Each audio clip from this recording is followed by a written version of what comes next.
Okay. Here at Ford Mansion is where George Washington stayed from December 1779 to May of 1780. It's the site of the legendary hard winter that all the soldiers had to endure. Outside the house, there were at least 3,000 Continental Army soldiers that were housed in huts. The Ford family owned the mansion, and they also owned many businesses around. The businesses provided resources for George Washington's army, such as iron, hemp, and gunpowder. Washington used the front room of the mansion to meet with scouts, spies, and private citizens. This statue shows a revolutionary soldier saying goodbye to his wife and kids as he goes off to war. In the early years of the Greens, land was owned by the Morristown Presbyterian Church, one of the oldest churches in Morristown. It was purchased in 1816 by the trustees of the Morristown Green and have maintained it ever since. The Morristown Presbyterian Church was also used as a hospital for the troops in the 1700s. The trustees that bought it pledged that the green would remain forever a common use for enjoyment of the public. This is the cemetery linked to the Presbyterian Church where a lot of soldiers and their families were buried. The town green has been the focal point of the community for more than 250 years. The green is currently surrounded by stores, restaurants, and places of interest, and is also used as a public place in which many community events are held. Can you think of a historical event that happened in Morristown? I sure can. We have a commemoration of something right over here. 3 statues of Washington, Hamilton, and Lafayette. Washington's headquarters was right over there on that side of the green back in those days. And Lafayette came here to tell Washington that he was going to have the support of the French government and the French army in the Revolution. Over here, in the house that's over here, there was a headquarters. It was a private house over there. There was the headquarters of Alexander Hamilton, and he knew there was a spy among the officers of Washington.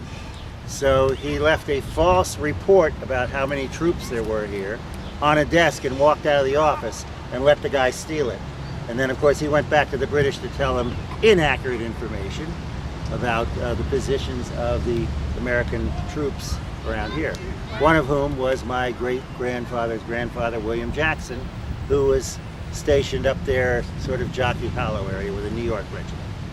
How's that? Very nice, thank you. Another thing that Morristown is famous for is their Seeing Eye program. In 1929, the Seeing Eye was founded as the first organization to provide dogs trained to guide people who are blind.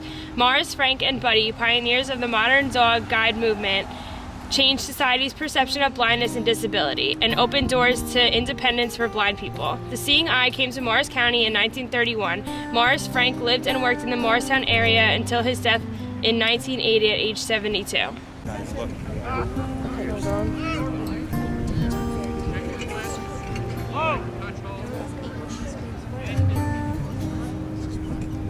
Yeah, I feel like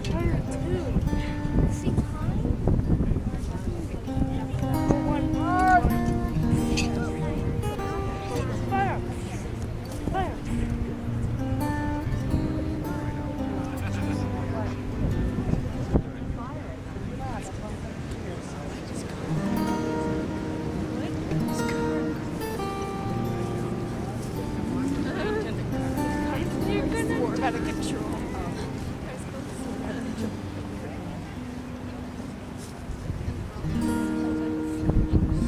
Now it's time to cover your ears. Cover your ears. Yeah, go ahead, Maddie. Maddie, you have enough earphones. Cover your ears.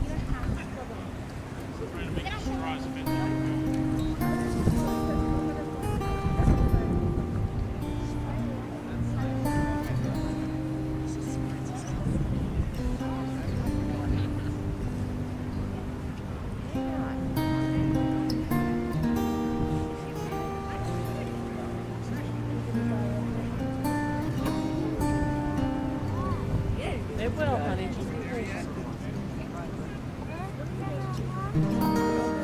There we go.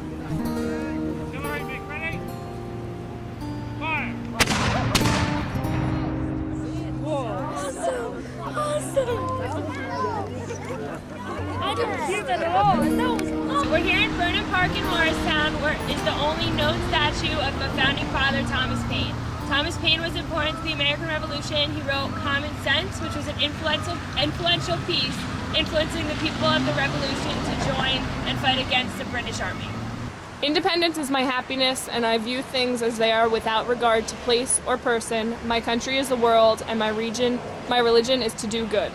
Those who expect to reap the blessings of freedom must, like men, undergo the fatigues of supporting it. It is to folly to argue against determined hardness. Eloquence may strike the ear, and the language of sorrow draw forth the tear of compassion, but nothing can reach the heart that is steeled with prejudice. We fight not to enslave, but to set a country free and to make room upon the earth for honest men to live in. It is an affront to truth, to trust, falsehood with compliance. Thomas Paine.